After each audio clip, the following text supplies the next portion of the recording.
하나님이 이 네 소년에게 학문을 주시고 모든 서적을 깨닫게 하시고 지혜를 주셨으니 다니엘은 또 모든 환상과 꿈을 깨달아 알더라.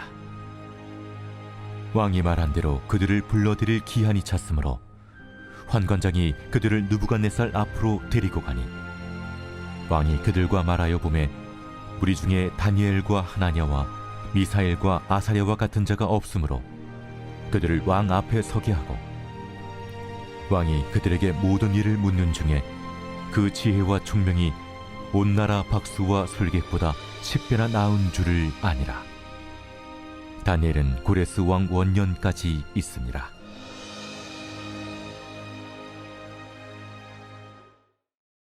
오늘 우리에게 주시는 하나님의 말씀은 다니엘서 1장 17절로 21절 말씀입니다.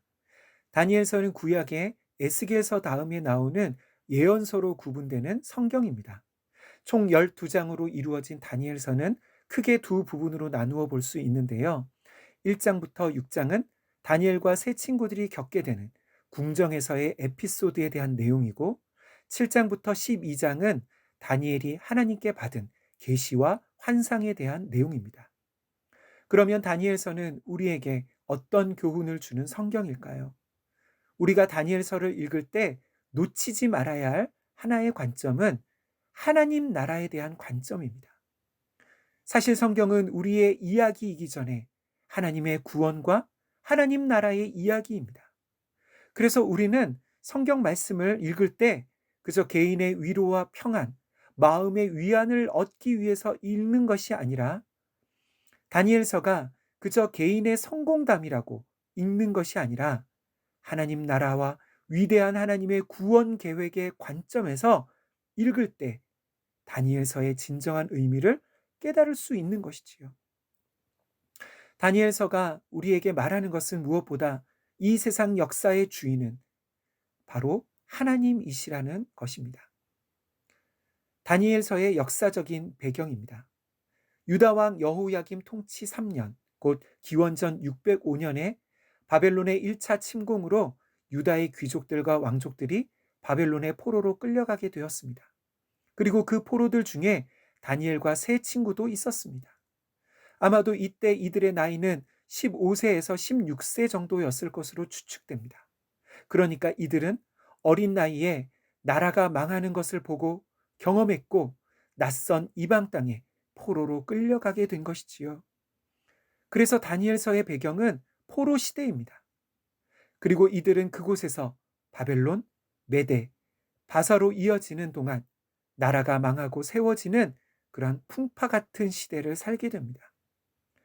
그래서 다니엘서는 하나님의 백성들이 이방의 바벨론 땅에서 살아가는 이야기이고 특별히 바벨론과 같은 이 세상에서 살아가는 하나님의 백성, 곧 오늘날 그리스도인들의 삶에 많은 교훈과 유익을 주는 말씀인 것이지요. 이제 1장 앞에서는 다니엘과 세 친구들이 뜻을 정하여 왕의 음식을 먹기를 거부하는 내용이 있었습니다. 바벨론은 정복한 나라의 포로들 가운데 엘리트들을 뽑아 바벨론에 충성하는 신하와 관리로 만드는 정책을 폈습니다.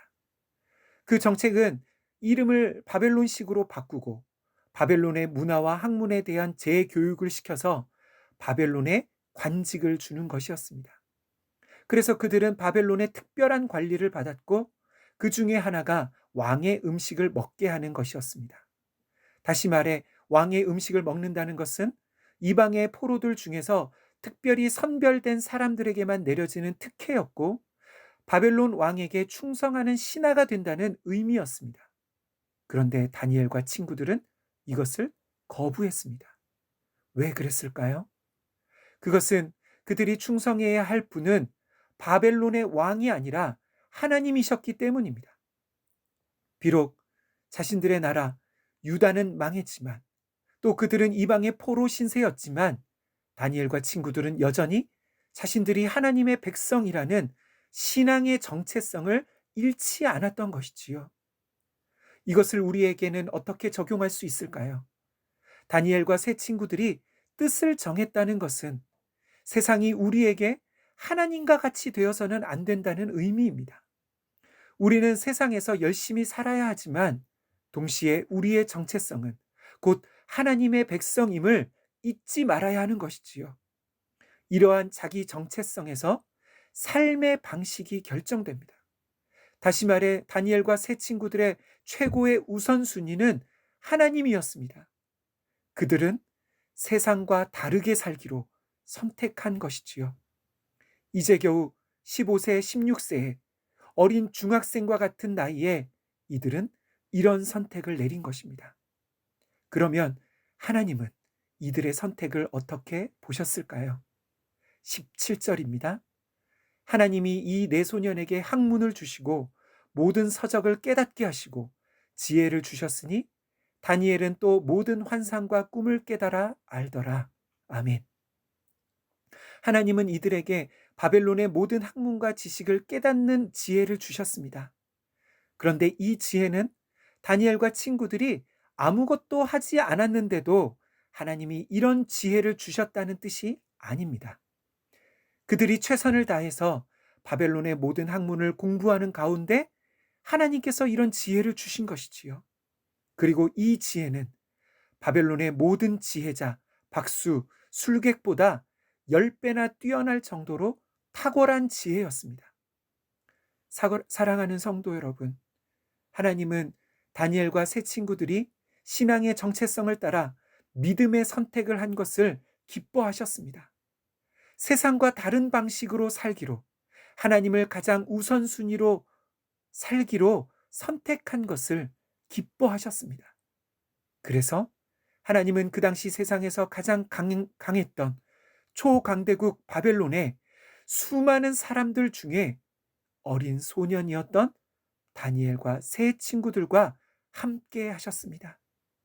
그러자 그들의 지혜가 그 당시 어떤 학식 있는 자들보다, 나이 많은 그 어떤 탁월한 지혜를 가진 자들보다 10배나 탁월한 그러한 지혜자로 살 수 있었던 것이지요.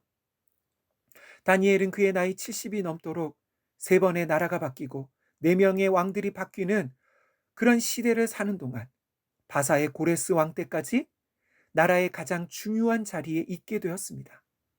사랑하는 성도 여러분, 다니엘과 세 친구들은 저와 같은 기독교 사역자이기보다는 세상에서 일상의 삶을 살아가는 여러분들과 같은 평신도와 같은 사람입니다. 하나님은 지금도 세상에서 하나님 편에서 살기로 결단하는 그런 사람들을 찾고 계십니다.